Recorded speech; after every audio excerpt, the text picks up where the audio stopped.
Пипи тръгва на училище. Том и Яника естествено ходеха на училище. В 8 часа всяка сутрин тръгваха хванати за ръка с книжките под мишница. По това време Пипи обикновено чистеше коня или обличаше господин Нилсън в малкото му костюмче или пък правеше утринната си гимнастика, което ставаше последния начин. Пипи заставаше изпъната като струна насред пода и скачаше 43 пъти един след друг, като се премяташе във въздуха. После сядаше върху масата и кухнята и си закусваше най-спокойно с голяма чаша кафе и сандвич с сирене. Винаги, когато поемаха към училище, Том и Яника поглеждаха с копнеж към Вила Вилекула. Как биха предпочели да си играят с Пипи, ако поне и Пипи ходеше на училище, щеше да е толкова забавно. Представи си колко весело бихме прекарвали на връщане от училище, каза Томи. Да, пък и на отиване, добави Аника. Колкото повече си мислеха за това, толкова по-досадно им се струваше, дето Пипи не ходи на училище и накрая решиха, че ще се опитат да я убедят да се запише. Не можеш да си представиш каква симпатична учителка си имаме, каза Томи хитро на Пипи един следобед, когато той и Аника бяха на гости във Вила Вилекула, след като вече бяха научили прилежно уроците си. Да знаеш само колко е весело в училище, уверяваше Яника. Бих поудяла, ако не можех да отивам там. Пипи седеше на ниско столче, потопила крака в легена и ги миеше. Тя не продума, но така размърда пръстите на краката си, та водата се разплиска наоколо. Освен това, там не се стои кой знае колко време, само 2 часа, продължи Томи. Да, пък си имаме и коледна, и великденска, и лятна ваканция, добави Аника. Пипи замислено хапеше палеца на единия си крак, без да каже нищо, но изведнъж решително изсипа цялата вода от легена на пода, така че панталоните на господин Нилсън, който седеше наблизо и се играеше с някакво огледало, съвършенно се измокриха.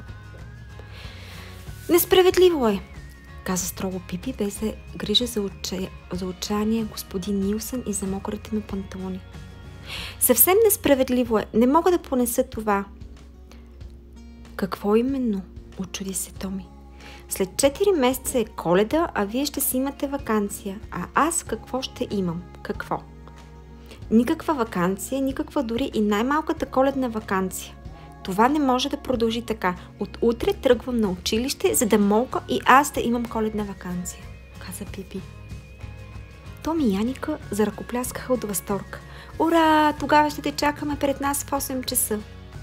Не, толкова рано не мога да тръгна, а освен това сигурно ще пристигна на кон, каза Пипи. Така и направи. На другия ден, точно в 10, свали коня от верандата и малко по-късно всички жители на градчето се втурнаха към прозорците си, за да видят, че и кон се е подплашил, да така препуска по улиците. Но те се лъжеха.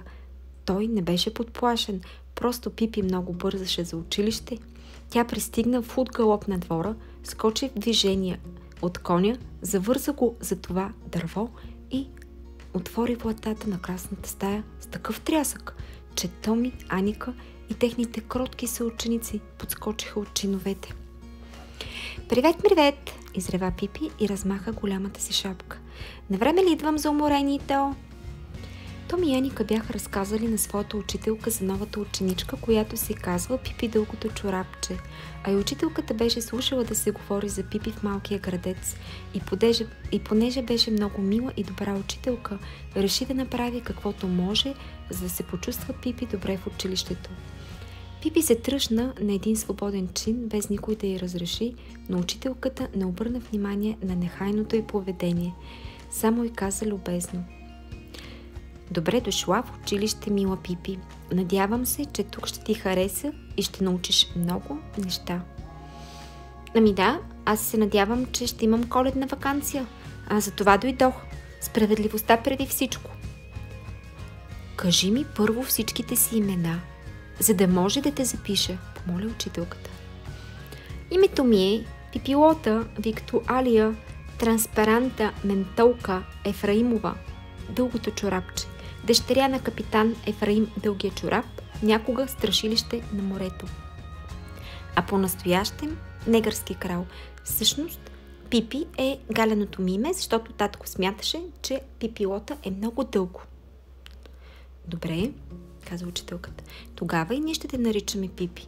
Хайде сега да проверя малко твоите знания. Ти си голямо момиче и сигурно знаеш много неща. Да започнем с смятане. Пипи, може ли да ми кажеш колко прави 7 плюс 5?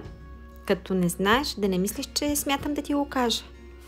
Децата впериха ужасени очи в Пипи. Учителката й обясни, че в училище не се отговаря така. Освен това на учителката не се говори на ти, а се казва госпожица. Извинявам се много, но не знаех това. Вече няма да правя така, промови разкаяно Пипи. Надявам се, каза учителката. А сега знай, че 7 и 5 прави 12. Ето, че си го знаела. И тогава защо ме питаш? Ах, каква съм, пак ти говоря на ти. Извинявай. И Пипи се ощипа силно по ухото. Учителката се престори, че не забеляза нищо и продължи изпита. Кажи, Пипи, колко мислиш, че прави 8 и 4? Около 67, предположи Пипи. Грешиш, каза учителката. 8 и 4 прави 12. Слушай какво, леличко, започваш да прекаляваш. Та нали току-що ми каза, че 7 и 5 прави 12. В края на краищата дори в едно училище трябва да има известен ред. А всъщност, щом си увлякла като дете по тия глупости, върви в някой ъгъл да си смяташ. Пък ни остави на мира да си играем на голеница. Ох, пак ти казах ти.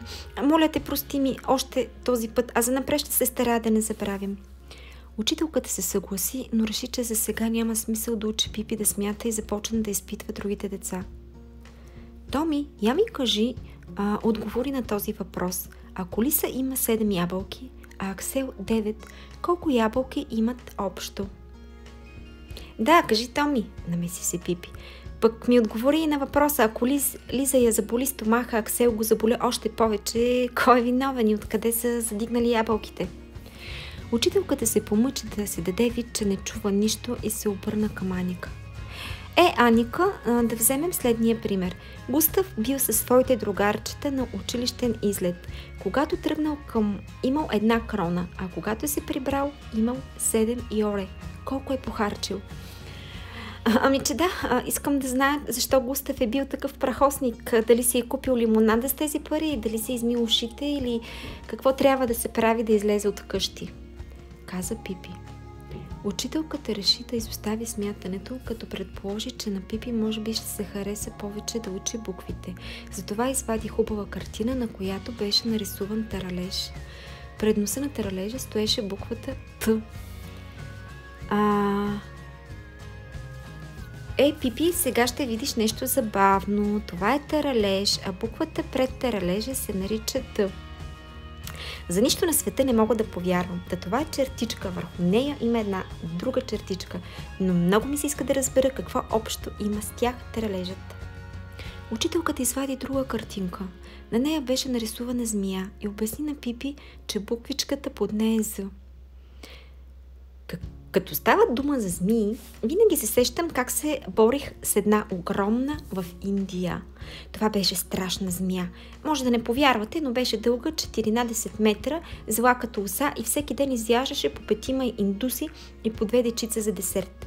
Веднъж поиска и мен да изяде за десерт, лови се около мен, но аз си рекох, нали съм опитен моряк и я ударих по главата, бум, и тя изсъска. И тогава я ударих още веднъж, бум, и тя взе, че умря. Това значи би било буквата за извънредно забележително. Пипи млъкна, за да си поеме дъх. Учителката вече си мислеше какво шумно и досадно дете е Пипи и предложи на децата да порисуват малко. Сигурно Пипи ще си рисува мирно и тихо, помисли си тя. Извади хартия и моливи и ги раздаде на децата. Рисувайте каквото искате, каза им тя и седна на катедрата да преглежда тетрадките. След малко вдигна очи, за да види как върви рисуването. Всички деца гледаха Пипи, която лежеше на пода и увлечено рисуваше. Но, Пипи, каза нетърпеливо учителката, защо не рисуваш на листа си? Листът се свърши отдавна, обаче моят кон не може да се побере на такъв малък жалък лист. Точно сега му правя предните крака, докато стигне до опашката, май ще трябва да вляза в коридора. Учителката напрегнато размишляваше. Какво ще кажете да изпеем една песничка, каза тя след малко. Всички деца застанаха прави до чиновете си, освен Пипи, която продължаваше да си лежи на пода. Вие си пейте, аз ще си почина. От много учене и най-здравият може да се съсипе. Сега вече търпението на учителката се изчерпа окончателно.